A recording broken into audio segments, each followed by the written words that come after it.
Kia whakarongo kau ki ngā haua whio nei. Ki te maunga purirurihu. Ko tangi te keo, ko matairangi ki te upoko te kao Māui. Kia maumahara. Ko rangi nui atu nei, ko papa tuanuku e takoto nei. Tuturu whakamauā ki a tīna. Tīna. Haumi e, hui e, taeki e. Ka nui te mihi ki a koutou, nau mai, haere mai. Haere mai ki te poho o Aotearoa, ki Frankfurt. Ladies and gentlemen, boys and girls, he rangatira mai, kui mā. Welcome to New Zealand, in the middle of Frankfurt. We're very lucky. We've travelled halfway around the world and we've still come home. This evening, to finish off our program, I would describe it in Māori as the maunga teitei.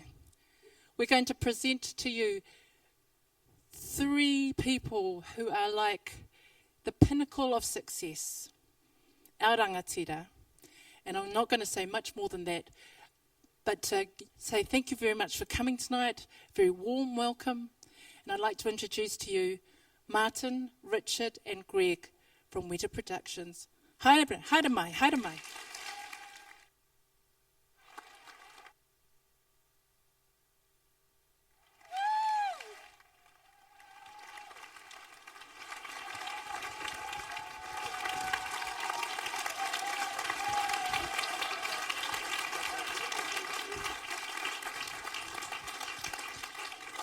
Well, g'day everyone. We're from New Zealand and presenting here in Frankfurt, which is very exciting. My name's Richard Taylor and I co-own and run the Weta Workshop. My partner Martin Baynton and my wife Tanya have set up Pukeko Pictures, which is a children's television production company.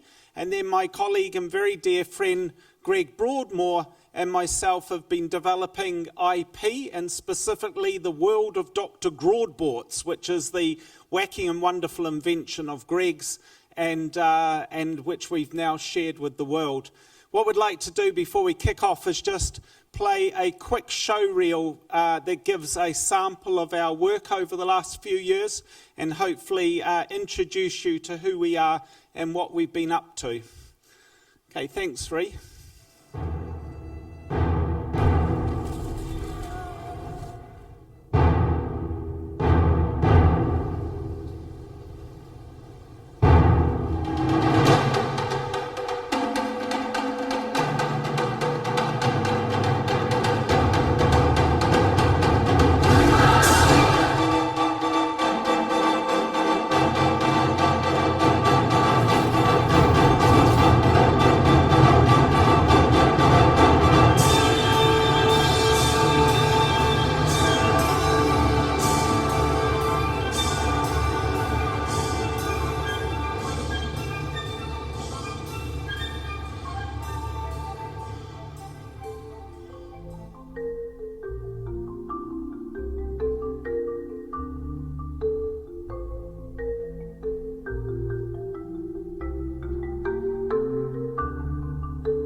Oh, thank you very much.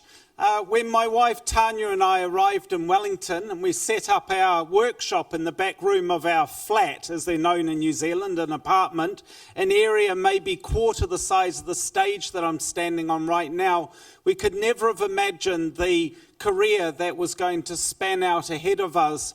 Tanya had come from a small town up on the east coast called Omarumutu. She'd grown up in a Māori community.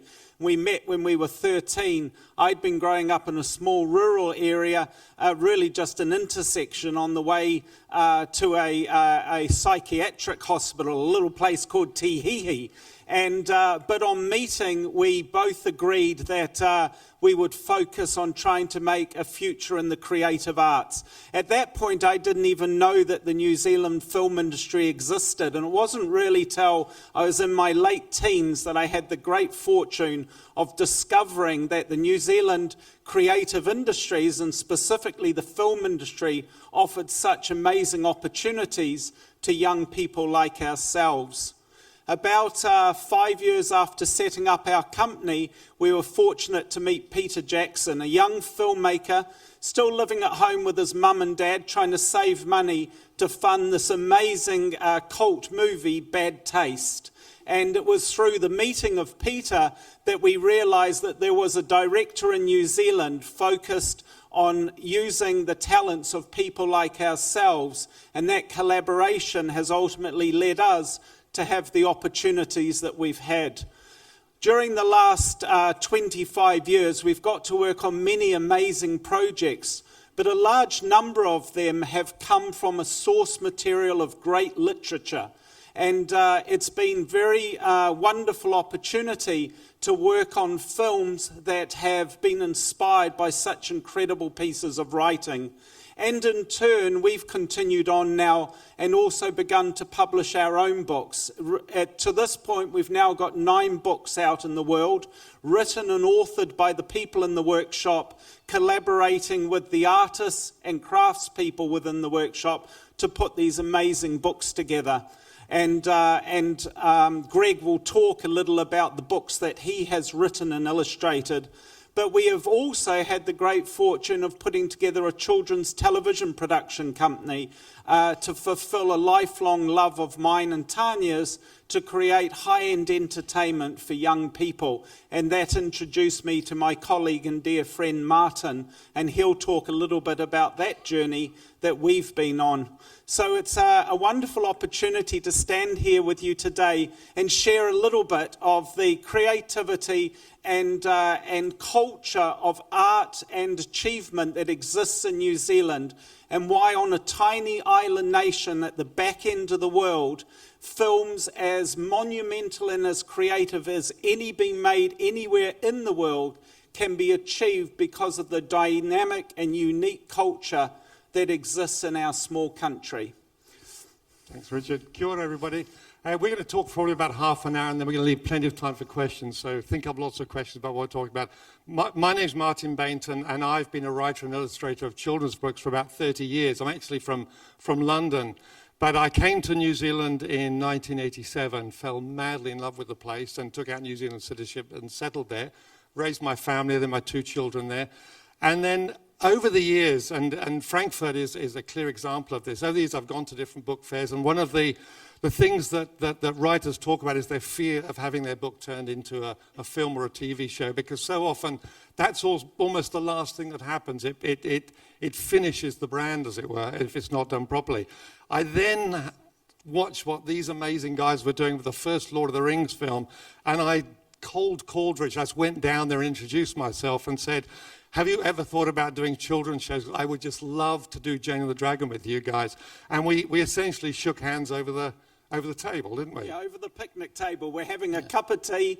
Tanya and I had agreed that it was about time that we stopped mucking around with the aspiration to make children's television and get going on it. And only weeks later, this chap walks into our lives. Of course, neither of us have ever done it before. I mean, working on other people's shows is one thing, but actually looking after your own book and turning it into something. So it actually was a very, very long journey, creative journey, and I would like to talk about that in a moment, and also our other show, The What-What's, which we're so excited about, and we're launching the ebooks here at the festival this week. Well, hello everyone. My name is Greg Broadmore, and I've been a conceptual designer at Weta Workshop for about the last 10 years. And before I worked at the workshop, I was pretty much unemployed for most of my life. And as a lot of you will know, New Zealand's a very small place. And when I grew up, there was no film industry. People like Richard and Peter essentially created the industry that allowed me to actually even have a start in this way. I pretty much thought of my life that I would be living my life unemployed. It was pretty much the path I was on. I was making my own comics and playing in bands and generating my own content, but had no way of really even imagining how I would get it out to the world. And then one day I saw The Lord of the Rings, and I knew this was happening, but I had no ability to even comprehend how magnificent it would actually be and how much it would have blown my socks off. And that's when I knew that I had to go to Wellington, meet this company, and tried to get a job there. And luckily, for some reason, Richard was crazy enough to hire me. And so I've spent probably 4 or 5 years of my career at Weta focusing on film, and I massively enjoyed that process. I was lucky enough to be working on things like King Kong, and I'm a huge dinosaur fan, so for me that was incredibly geeky and satisfying. And then District 9 came along after Halo collapsed, and for me that was a massive creative opportunity to sort of get into the science fiction and other sort of thematic things that I was really interested in about films. But always in my spare time, I was always yearning to go back to do what I'd always done, which is create my own stories and build my own worlds, which is what I love more than anything. And that's where the opportunity came along through Richard to develop the world of Dr. Broadboards. And Richard is the head of New Zealand's most famous special effects company, of course, our physical arm of the special effects company, Weta. But really what Richard is, above all other things, in my opinion, is a patron and lover of the arts. Someone that has enabled creative people from around New Zealand to finally have an avenue to, unleash some of their dreams, and that's what I've been given the opportunity to do. And through that opportunity, over time, I've been able to build the world of Broadboards layer by layer, from a simple range of these art piece collectibles through to books that started to explain it, through into animation, and now with our sights on films and games. And that's the journey I'm starting to embark on. So for me, being a young unemployed person in New Zealand and having no real appreciation of where that could go, to now be standing on the edge of a new creative journey for myself, where I'm able to start making a game, is incredibly exciting and a really liberating one. So, yeah. Thank you. So how do you empower a group of young people to achieve something on the scale of The Lord of the Rings?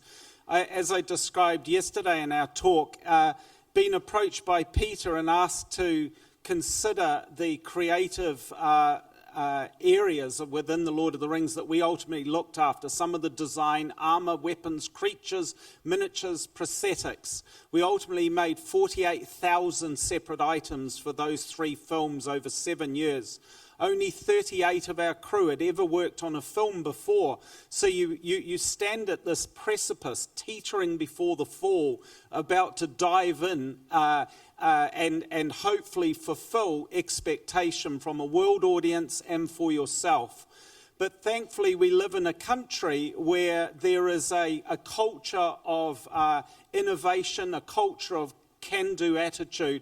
I've always said the art of innovation is to throw yourself at failure and miss. Everyone's capable of innovating, and so few do, because we're so anxious of the risk of failing. And of course, if you can risk failure and throw yourself so confidently at it, and then achieve the results you're aspiring to do, great things can happen. And regardless of whether you're weaving the finest and palest thread into the tapestry, as long as you weave that thread with the finest of care, the tapestry will never be threadbare. And every young person that's armed with that needle, with that thread, weaving that tapestry together, can ultimately create something special. So regardless of the smallest task on a film on the scale of Lord of the Rings, if everyone's empowered to do something very special, you can achieve incredible results. We also have the great fortune in our country that we're a Jack and Jill of all trades mentality. There's little specialisation. So in a company like ours that can jump between costuming and making armour and creating prosthetics, we've been very fortunate to win 5 Oscars for our work, been nominated for 6 Academy Awards. But what's wonderfully unique about that is that we've won them over 3 completely disparate departments.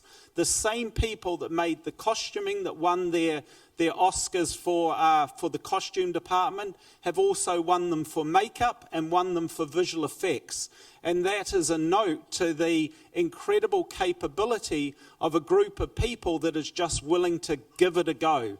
To basically risk the potential of failure while so adamantly moving forward in confidence that something good is going to result from their energy and their enthusiasm. On Lord of the Rings, we obviously wanted to respect the incredible literature that the film was based on, and it became a process of treating that literature like a Bible, making sure that the respect that we gave it would ultimately be seen on the screen. We appreciated that there was a pre-existing audience of Tolkien's writing that numbered in the tens of millions of people from around the world that would be so critically inspecting every one of our moves. And it was therefore imperative to us that the emotional and creative impact the films would make would respect that source material. We couldn't have imagined at that point that that opportunity would ever come again, but almost only a year after completing the 3rd film in Lord of the Rings, Andrew Adamson offered us the wonderful opportunity to work on the Narnia Chronicles, and once again we were plunged into the ability to take a piece of literature and turn it into visual images. A vastly more challenging job for the work of C.S. Lewis, though, because Tolkien, who writes in such strong descriptive, and we were able to pluck images literally off the page and then just replicate them through sculpture and model making. In the case of The Lion, the Witch and the Wardrobe and Prince Caspian, it was a vastly trickier job, seeking the source material, digging deep into his other writings to try and find the inspirations of what he visualized for his worlds. And it's the same process, wasn't it, for us on Jane and the Dragon, because that's working on other people's projects where you're trying to visualize books again. Then with Jane and the Dragon, that's my book. And it's very scary. It's a scary process because normally the way a film or a TV show is put together and funded is, broadcasters and distributors put forward some money, and that they end up having some sort of creative control or steering of the process. Richard and I decided we want to have total creative control. So I mortgaged my house, Richard sold all sorts of stuff. We actually put about $300,000 together of our own money, and we spent about 6 months. Richard put a wonderful team of designers and developers together, and we worked out how the hell we were going to make this show. Because we knew we couldn't get enough animators. We knew we couldn't do it the standard way. And that sort of number 8 wire New Zealand approach to it was how we thought about this. So we actually came up with some new ways of thinking about it. Because animation is normally scene by scene or shot by shot with animators almost taking a directorial role. We want to do something different. We want to actually completely change the way the animation pipeline works, didn't we? So what we turned to was motion capture. Motion capture had certainly been used in feature films and television at the time. We're talking 12, 13 years ago now. But no one was really doing multiple person motion capture.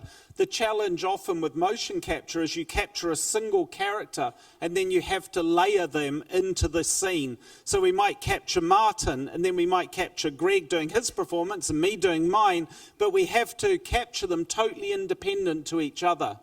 What we wanted to do in Jane and the Dragon, the story of Jane is the story of a girl being empowered to achieve above her station. She's been born into a medieval court and she's going to become a lady in waiting just like her mum and her mum's mum, but she wants to become a knight. So it's all about social interplay. It's all about how she interacts with the young children in the court around her to achieve her goals. Of course, then inadvertently causing a lot of troubles for the kids along the way.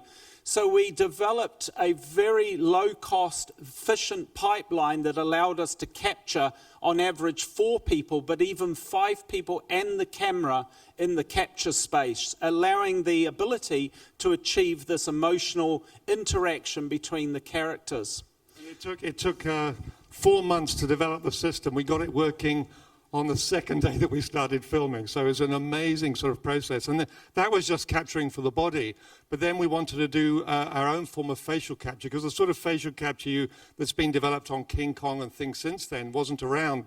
So Richard and I came up with an idea that we would actually develop a system using a PlayStation where we could actually rig that up to a facial process, animation process. So we didn't just have to employ animators, we could employ actors and puppeteers to get really good facial acting through our process. And do you want to talk about the design? Because the design process was just incredible for this. Yeah, once again, just like we had with Lord of the Rings and with Narnia, our desire to pay homage to the original source material became critical. Today, the technique that you see on the screen is a relatively easy one to achieve, but 13 years ago when we started making this show, the ability to put pencil, colouring in pencil style of surfacing over all of the models, especially the moving models, was incredibly challenging. But we chose to do this because it exactly replicates Martin's original colour pencil style used to illustrate the books that he was writing.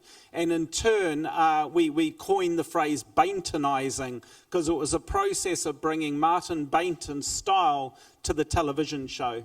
So taking Jane from the page to the screen's one thing, but now Greg is almost completely the reverse in some ways. He's actually exploring a whole different ways that he can actually bring Dr. Graw books to the screen. Yeah, so Broadmore's, as I've explained, started in very simple beginnings. It started in the way that we do a lot of the work at the workshop, where we're not concerned entirely with developing the narrative of a story all the time. Our main job is building the worlds for these fantastical and science fiction and films that need to have these incredible visuals in them. We're taking sometimes the source material and building the fabric of the world. And the process of making Dr. Broadmore's was exactly the same for me. That's something that appeals to me on a really fundamental level. I like to tell my stories in a place that I build, and I start that way, and I start in a very simple way. I started, as I said, with these ray guns that I illustrated for myself just in my spare time, and then showed them to Richard, who could see that these could be something else, and we decided we'd make these art collectibles of them at quite a risk. It's like we don't know if anyone is going to take any interest in them at all. We don't really know how they'll be approached, but amazingly we made them, we put them out there, we made them with a lot of love and detail, and made them feel like these real objects. And people connected with them. And so the next step for me is, okay, now I start to build the fabric behind that. Who uses them? Why? What messages do I want to tell with that? With that world? I wanted it to be satiric, so I wanted to bring in these themes in of having it about colonialism and space. I wanted to set it in this kind of alternate world that's a parallel dimension to our own in a way, in that it's a 1920s or early 1900s Britain taking over space. So the era of Flash Gordon, where our planets of our solar system are populated. Venus has jungles and animals on it, and Mars has the canals and so on. And so slowly but surely, using a sort of history of science fiction, I was able to build this world, cherry-picking the things that I liked. And now we're at a point, all this time later with Broadmore's, after I've taken the guns, then made books behind them, the comics behind them that actually start to tell some of the stories and start to build some of this detail. And then on top of that, start to build some animations based off those. And then we've taken all the art and built a giant world touring exhibition that starts to allows you to actually enter this world to some degree. We're at the point now where we can take it into other mediums, and those other mediums are only enabled by the fact that we've built this bedrock already. If we want to tell a film, well, there are themes and there are subjects and there are characters where we can branch off from a certain point. You're almost taking a little slice, a little blinkered view of this large, diverse world that's been populated. And the same thing for a game. For a game, I figure out what are the themes and interesting things and the subject matters that are going to make the game worthwhile. And so it's a very different process than starting with the narrative arc that starts, that carries to another point. It is, in reality, building the structure of a world and slowly filling in the gaps as much as you can, and then telling the story from it. And luckily, from my point of view, that's enabled us to be incredibly flexible with how we approach new media. So there are, as you all know, there are so many new forms of media coming all the time. There doesn't seem to be slowing down, and the publishing industry is going through this. The video game industry is still going through this. The film industry has been going through it to an incredible turmoil, and so did the music industry. And that's not about to slow down. It's not about to change. I don't see it stabilizing. I see it accelerating. And so the only way to deal with that, in my opinion, is to stay flexible. And luckily for us, we have the source material that we can pick the right elements out of and go in these different creative directions that are suitable to the new mediums or suitable to the new time slots that you might have. So. I think that's right, because in the end, it doesn't matter what the bells and whistles are, what the new platforms. I think the whole of Frankfurt has been a celebration at some extent. That still story is at the core of everything. The technology comes and goes. Weta Workshop and the Weta Group use amazing technology, but it's always at the service of story. It's always at the service of narrative. And we'll go to questions in a minute. But Richard and I are so excited because in that diversity Greg was talking about, we've branched out into preschool children's television because we believe that very, very young children deserve to get the same quality of entertainment and design and beautiful perfection. And we've developed this little show called The What-What's, which is now playing in 103 countries around the world. Any German broadcasters here, please take note, it's not in Germany yet. Come and see us afterwards. So, but do you want to talk a little bit about how we married the two and why we used the process we did on? Yeah, ultimately, so much discussion is happening around whether what platforms that content will ultimately shine on. But it isn't about the platform, of course. It's about the content. It's about the engagement of the content, how beautiful and how creative you can make it. And in the case of the What-What's, I've been asked often, why on earth, from the giddy heights of The Lord of the Rings and other major feature films, would you waste your time creating low-cost preschool television? The issue there, of course, is it's perceived that it's some sort of come down from working on great films. It's actually the complete opposite, of course, because if a childhood audience doesn't deserve content as beautiful as any adult, then we're not fulfilling our role in the creative industries. So this is Dotty Watt. Martin is the voice of Spotty Watt, but he might be able to fill in without getting in trouble from the young fans of New Zealand. What?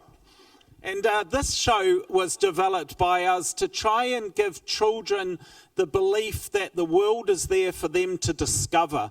The What-What's only say what because they go out asking questions about the world. They're two baby aliens that have landed at our local zoo. And every episode they pop out of their spaceship, the Free Ranger, and hover around in these wonderful steam-powered chairs that Greg here designed, and go and discover everything that they can about the natural world around them, and then go back to their computers and analyze what they've found out.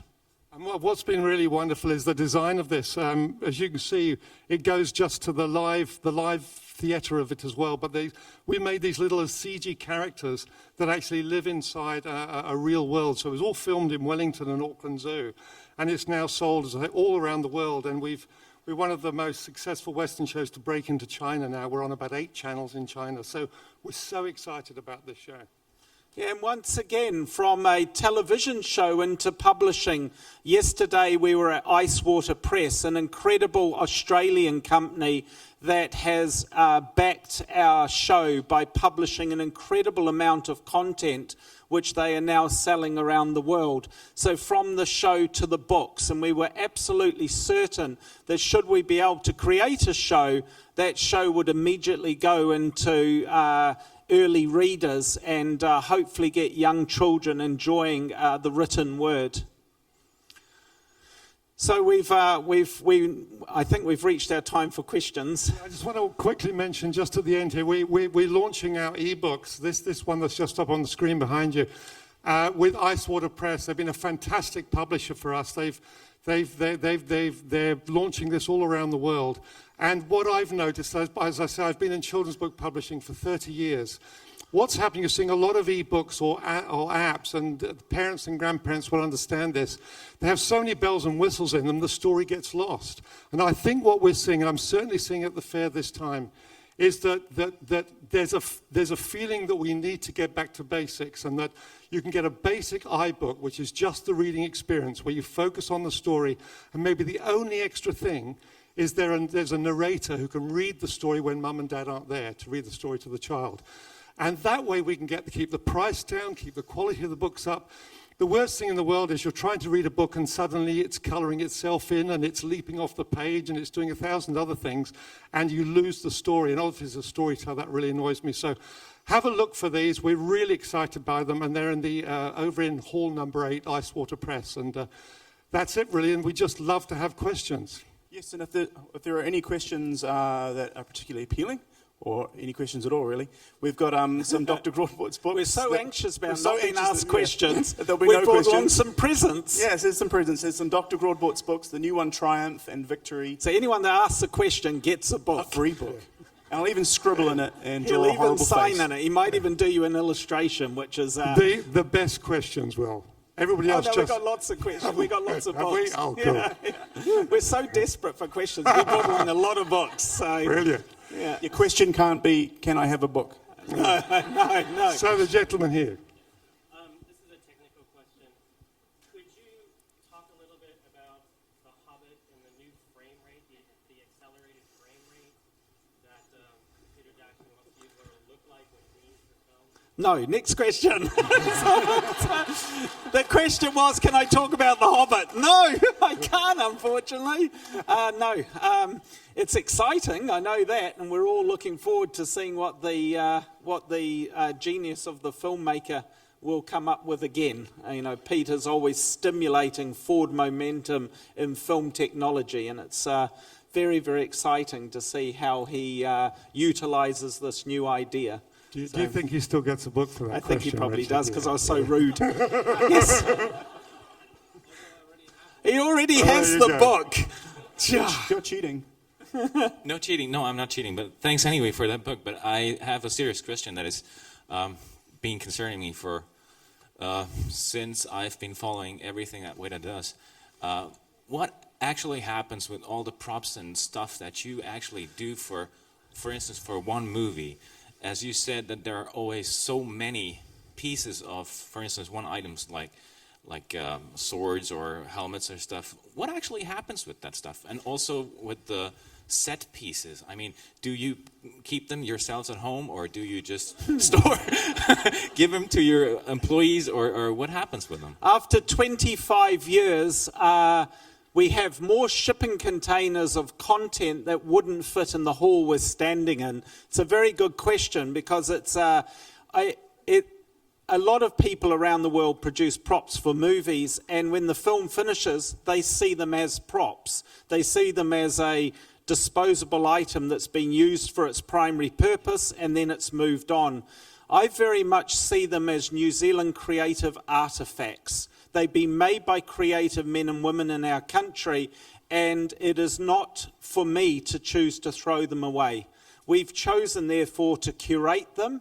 We've curated every item we've ever made over 25 years, and it is our aspiration one day to put them on exhibit in Wellington so that people can come and see them, because there is a significant quantity, as you can imagine. Very exciting. So, a lot of the coolest ones are all over our walls, of course, and maybe you mentioned that, but going to Weta is like going to the most amazing museum in New Zealand, in my opinion. I work there every day, and so I forget how cool it is sometimes, but then every now and then I'll show someone through and see that our walls are festooned. Just walking to the toilet every morning, you walk through about 8 universes. Yeah, exactly. I've got, it's actually, I feel sorry for my business partners, because I have this terrible compunction that if we have finished on a film, I want to replicate it a second time and hang it on the wall. And it's an awfully difficult thing for the old profit margin. You would have seen at the end of our show reel that train that blew up. I'm a bit of a miniature train enthusiast. My hobby is actually driving miniature steam engines. And when we blew that train up for the last take, of course, you saw from the explosion, the last piece of debris came down to ground 14 minutes after the explosion, to give you some sort of idea of how much explosive we put in the bloody thing. But of course, stupidly, I couldn't help myself and went and rebuilt the train so that we can have it on display in the workshop. So, yes, over here. You can just yell at me if you like, and I'll repeat your question. I was just wondering for you, what makes the most interesting project? Is it something? Oh no, it's fine. Is it technical?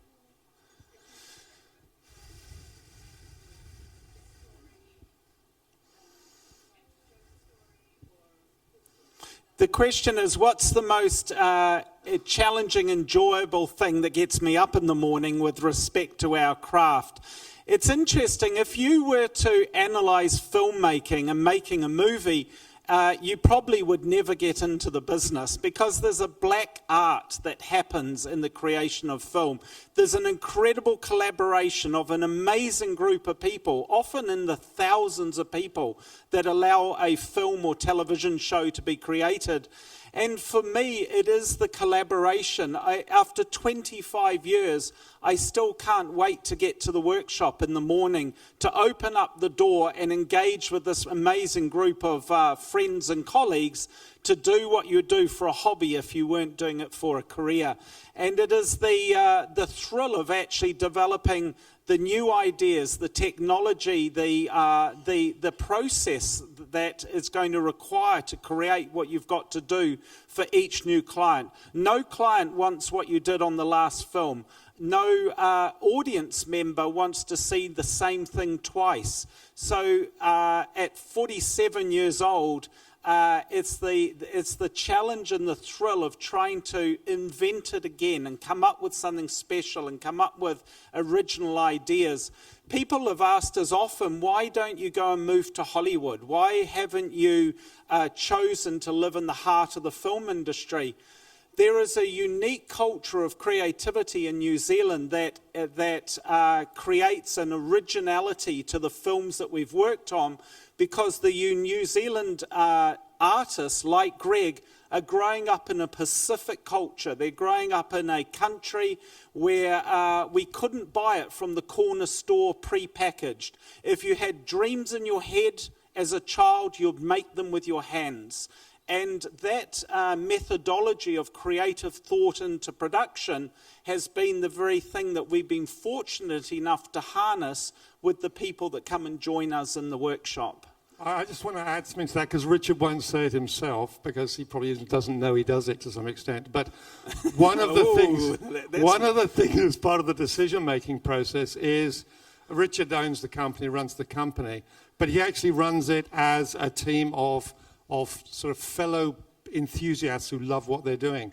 Richard's turned down projects that his team thinks are naff and awful. They may be good business decisions to do, but the rationale behind that, because I've sat in those meetings, I've watched, if your core team aren't excited and thrilled and ready to go on this journey, because it's sometimes an 18-month journey, isn't it, a 2-year journey, or even longer, obviously, in the case of certain films, then how on earth can you deliver excellence at the end of that process? So by actually allowing this very open dialogue, is this going to be a cool film? Do we all want to go on this journey together? I think is one of the secrets of success of the company. Another question. Here? I don't know. It's working. Okay.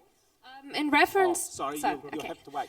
In reference to your comment on unemployment before, by now you must get like 1,000 applications a day or something like that, and you're probably in the position to say, okay, we like this guy's work and we would love to hire him, and you can just go out and ask. But how do you do this process? Like, how do you select your people? Do you do both? Like, do you go to people and also, get the applications where you're like, oh, this is really good. I want to know this person. I want to know this person's work. Or how do you do it by now? Because it must be hard, right? It is hard selecting the right people. But as I put it in order of importance, as I write on our website, we hire for passion, what's in your heart, enthusiasm, how you turn passion into an action, tenacity, the stickability to stay with the job, and then talent. Talent comes fourth on the list because without passion, enthusiasm, and tenacity, it's irrelevant how talented you are if you can't realize it into productivity and in action. So we ultimately hire almost exclusively from New Zealand. We do have some people from overseas working with us. Only one person in the workshop has a tertiary education in what they do in the facility. A good example is our animatronics engineer, the man that builds the robotics inside the creatures that we build. He was the son of the caretaker from the house across the road from our workshop. And at one point he wandered over and said, look, I'd love to work with you. And he was a dog's body in the workshop for maybe 8 years doing the jobs as he describes that no one else would do, until he finally came to me and said, I think I'm ready to show you how clever I am. And just the other day I was in China doing a presentation to a client of a 3D model of a robot that he designed that we intend putting on a high-rise building, on the side of a high-rise building that Greg designed for me, that only 3 days earlier had come off a 3D printer that this kid from across the road had hand-built in 3 weeks to print the robot that he had just designed. Now that's cool. And it's those people that we look for. The person that has built and run our 3D milling department was working as a storeman in a hardware store in Blacktown in Sydney. No qualifications at all, but in the evenings he was building jet turbines in his garage. Now that's cool. And that's the person we look for. So it's that innovative quality of thinking and doing, the desire to do, the desire to make. It's amazing how few people in the world have a love of making anymore. They don't realize that these wonderful things at the end of our arms can create anything. And they're getting such immediate response through the screen that they no longer feel they need to build wonderful models or crochet rugs or knit jerseys. But it's those people that we look for. Probably a good moment to mention Johnny Fraser-Allen and also the Tintin with who ended up doing the Tintin books. Yeah, as well. One of the things that we've been talking about at this convention is the amazing opportunities that Epublishing gives you with respect to taking a property into another realm. One of the young guys that I was actually standing at the airport, and this person tugged on the back of my jacket and he goes, Mr. Taylor, I'd like to work for you. And this young guy ultimately came and worked for us. But 4 years ago, he chose to stop working in the workshop, making work on things like The Hobbit. I gave him a corner of the workshop, and over the next 4 years, he went and created the incredible world that you can see on the screen, a world called The Gloaming. It's his own book, it's his own IP, and my wife and I have encouraged him and assisted him by funding his journey on the story by creating an amazing universe that he's done through sculpture, photography, and writing. And now we're about to take this property out to the world. But very graciously, 2 of the lead actors of The Hobbit have added their voices to this property by allowing us to record them and put a voice to the ebook publishing opportunity for the world of The Gloaming.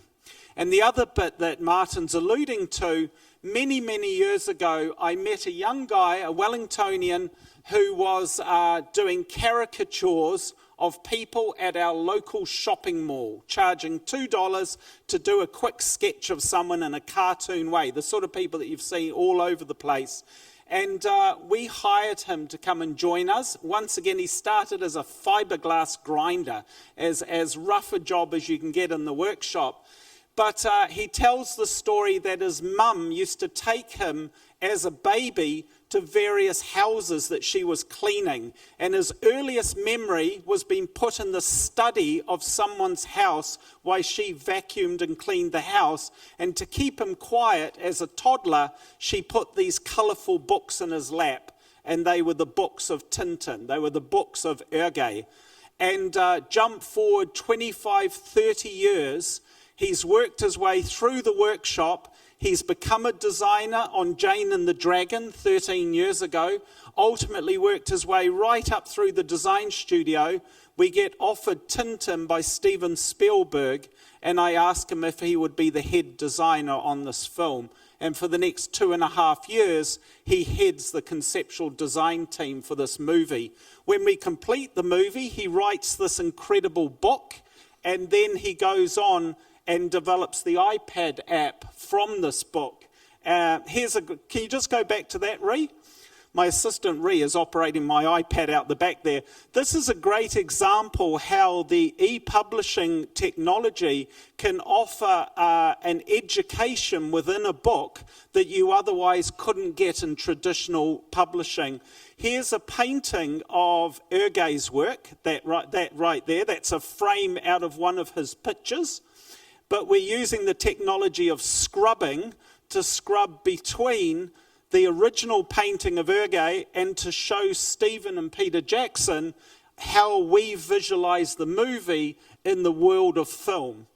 Ree, can you just go to Tintin's apartment would be a nice thing to quickly show. We also are using the gyroscopes within the iPad to allow the audience, if you just flick through 3 or 4 pages, you'll get to the that one up there in the top. Yep, so we've just opened that. Now Ree is moving the iPad around, so she's holding in front of her, moving like this. And what we're doing in turn is we're journeying around Tintin's apartment. And everywhere there's a star, you tap on it, and it will take you into the detail that we've picked out of the original book and put into his apartment.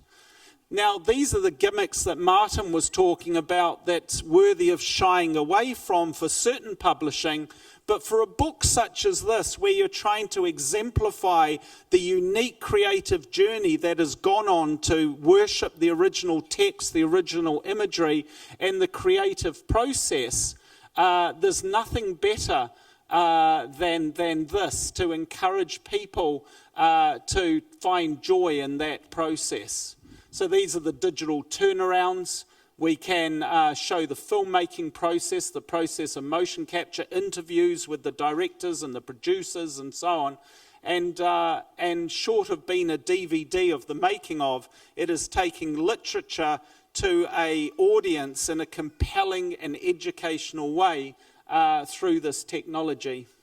So we got exactly 10 minutes left, so for the next question, the next book winner. Yes. When you look at your own final product, is it more, can you do something like, oh, that's not a ring, that's beautiful, or is it work? No, it's never work. It would be chronically disingenuous to our clients and to our audience if I ever thought of it as work. The day that I think of it as work is the day I should pack it in. It's a job, of course, but it's never a job that I think of as just a job. We have been blessed by the opportunity to do this for a career. That doesn't mean that it's easy. This is big business. This is working with big clients, and therefore there is incredible challenges at a business level, at a time and delivery level. If you're not capable of working beyond what's humanly possible, you wouldn't be in the business. But the joy of the job vastly outweighs any issues around those sorts of things. And Greg, maybe you want to talk to it. Well, yeah, as Martin was saying before as well, we tend to enter into projects that excite us, and luckily those projects seek us out. So it's very seldom that you'd get something actually that doesn't excite you. And every now and then one comes along, and there's enough people in the workshop that some element of the workshop especially is going to really gravitate towards certain projects. Some people love fantasy more than anything else, and then there are others like myself that love science fiction. And when those projects come along, we just, get charged up. And it's not that you have to work on them, it's that you have to work on them. You must. You're driven. There's a lovely... When you get to my end of the bell curve of life, I'm 60, I'm thinking, I don't want to waste my time on anything I don't really, really want to do. And there's a lovely quote, I don't know whose it is, but the emperor will never remember you for your medals or your diplomas. He will only remember you for your scars. And of course, you judge the decorum and the capability and the ethical skills and personality of someone that you work with between the hours of 3 and 6 in the morning. Up until 3 in the morning, it can just be an act. But after 3 in the morning, the purity of someone comes out, and you can truly engage with people at a human level as you go over the edge with them. That is something worth celebrating. We should throw a question away. Sorry, you guys are completely invisible. We're way off in the shadows, but I keep seeing these hands pop up. Yes?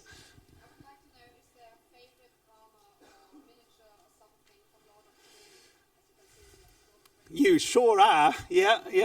Yes, there are favourite things, things that I remember so fondly working on. My favourite character is Lurtz, and it's probably the character that I'm most proud of in our career of creating characters, because Lurtz, played by a great New Zealand actor, a Māori actor called Lawrence Mohore, and Lawrence captured a spirit within Lurtz that didn't require us to do extravagant prosthetics, didn't require us to turn him into this ultimate baddie.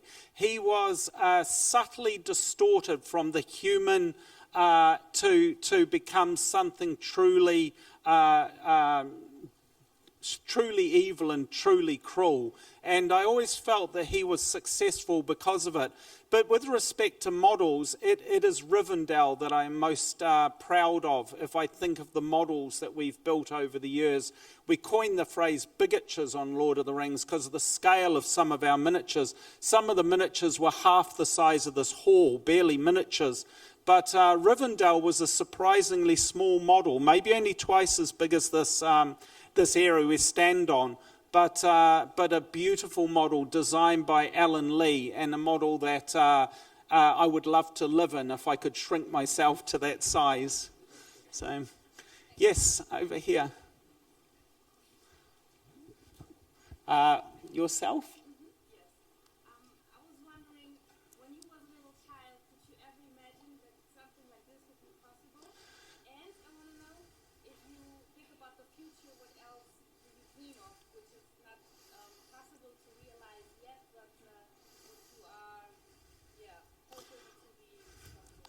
What did could I imagined as a little child? We were immigrants to New Zealand from northern England, and we moved into a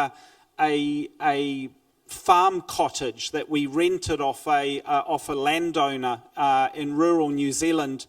And although my father was an engineer and my mother was a science teacher, from the earliest age I knew that I wanted to do art.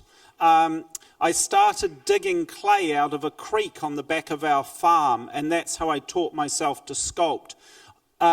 Ultimately, the first 300 commercial sculptures that I did in the film industry, I sculpted in margarine. I didn't even know that plasticine existed, a commercial sculpting medium, because New Zealand was in its infancy of creative process in the film industry. So I turned to the only material that felt appropriate, which was table margarine. And in fact, the 70 cast of Heavenly Creatures that I did for Peter Jackson in his fourth film was sculpted in margarine. And what was the second bit of the question? The future. So what do we dream about in the future? We've got the great fortune of being associated with amazing people around the world that are dreaming the future. I love to blue sky dream about where technology is going to take us, where entertainment will go. Avatar was an incredible experience. It was immersive at some level, but you're still sitting in your chair watching a flat screen with a three-dimensional imagery, 1 pixel deep. Of course, where we need to go is fully immersive experiences where as an audience we're separated from reality and we're able to be participants within the entertainment experience so that we can live and exist within these worlds that we're creating for a moment in time. And that is truly stimulating and an exciting place to be thinking of going. Yeah, absolutely. I mean, there are the things on the horizon that you might have seen online where there are all kinds of technologies coming. So I was alluding to earlier that this nothing seems to be stabilizing. You know, it's not. We're not going to get to a level of iPad where like that's a good enough iPad and it's going to stay there. That's just, you can see that's not going to happen.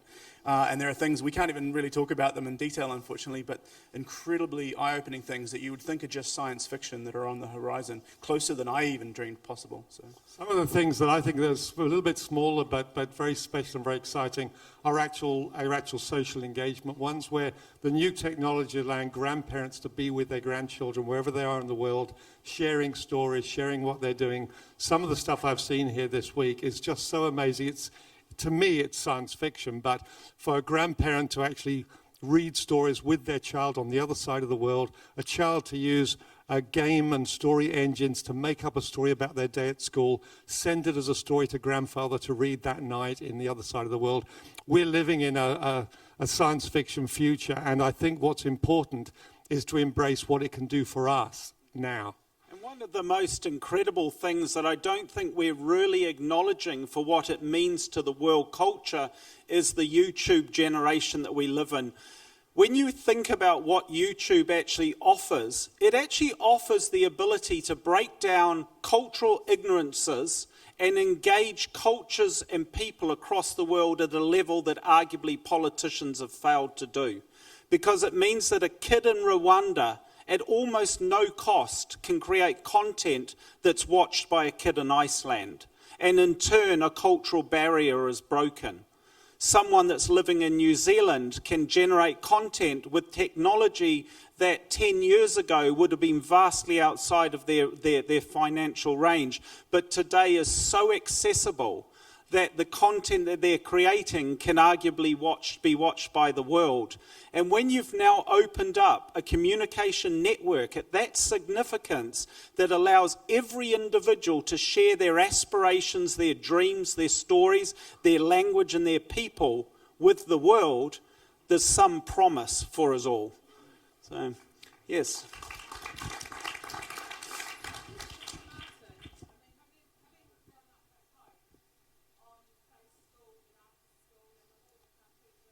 Big Ted.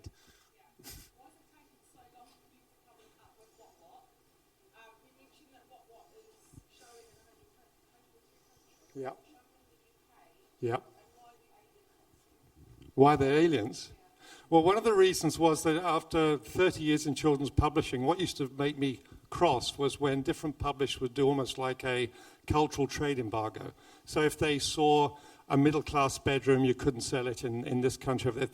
If you didn't have 2.5 Hispanic, 3.4 dark, whatever it was, the different publishing issues, different markets close up. But children don't care about that stuff. What children care about is wonderful, engaging characters that are aspirational, that display quality behavior.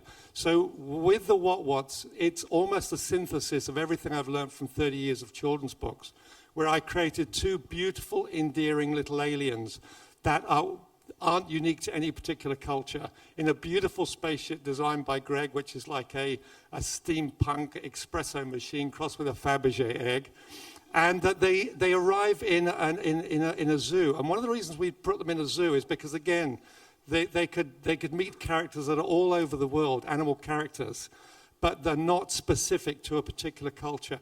And we knew that if we got it right, it would work all over the world. And that's what we want, because we get children from who found it, as Richard was saying, on YouTube. But met a guy here just yesterday. It doesn't broadcast in his country, but somebody had dropped an episode up onto YouTube. He'd found it, came to talk about it, said that his kids absolutely love it. It's the only episode he's got.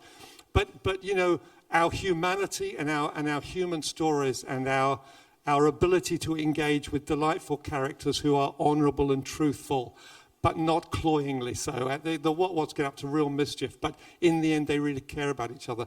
Those are universal things. And I think because in New Zealand we've been open to everything that's come from all over the world for so long, we actually understand that we are part of, you know, a complete world. So making a show that works everywhere else was a shot in the dark, but it was based on a lot of you know, thought.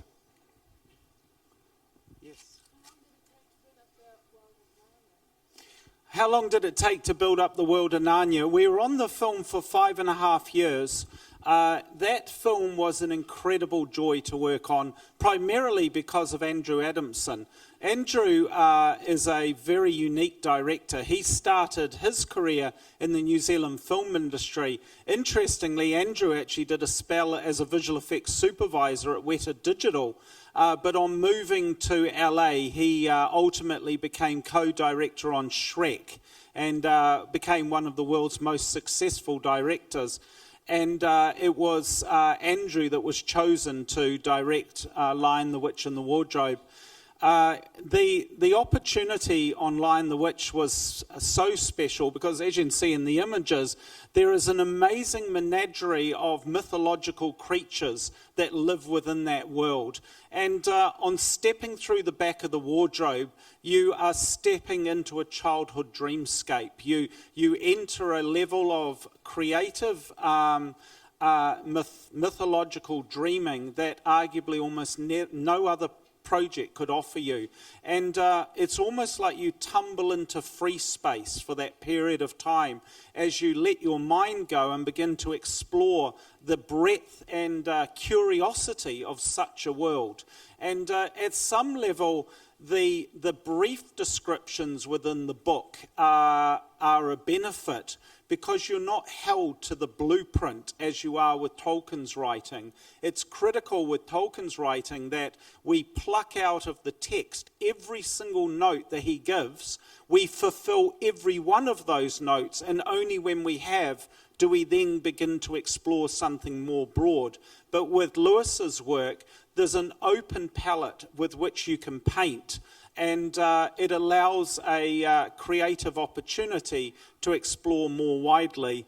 It's interesting too, the aesthetic of the films are completely different. If Middle-earth is gritty and raw and visceral, and you're living in the mud of the world, everything's filthy, everything's dirty, everything's worn out, we wanted to give the world of Narnia the quality of something that had just been inspired by a child's thought. So everything's fresh, everything's crisp, everything's new. You can almost taste the cold on your tongue from the snow hanging off the fir trees. And it's a lovely opportunity to see a world grow. I think that's it, everyone. Anyone that asks questions, please come up and see us straight afterwards, and we'd love to give you one of our books. Yeah, and we're gonna hang around for half an hour, so if you want to say hello, we've got lots of cards we can sign and give out, so please do come up and say hi. And do you want to say anything else, Greg, before No, we yeah, I just want to thank you all. I think it was really good fun, and I hope you enjoyed it, and I hope it'll give you a little insight into what we do. Thank you, everyone. This has been lovely. Thanks.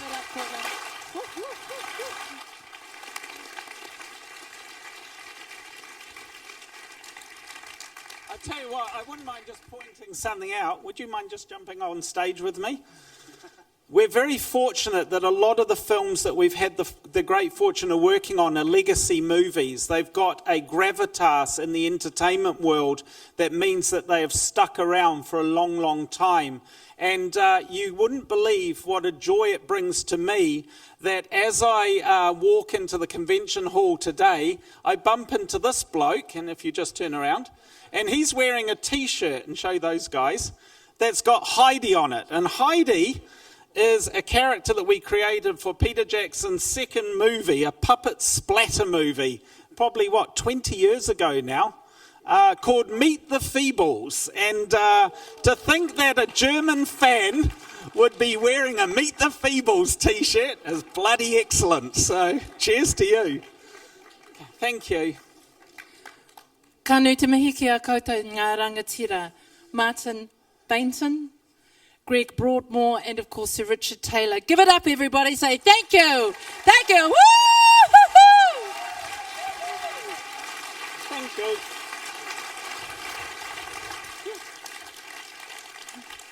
And you can come and meet them. They will be doing a signing out in the foyer immediately after the seminar. Also, we're about to start happy hour, ladies and gentlemen. And there are two women, Rio Hall and Puawai Kens, are going to come out very shortly to entertain you. Yes. And then following that, we'll have Tatau, Pacific Dance. So we've got an hour's worth of entertainment very, very shortly. Just bear with us while we clear the stage or while we set up the stage. Thank you.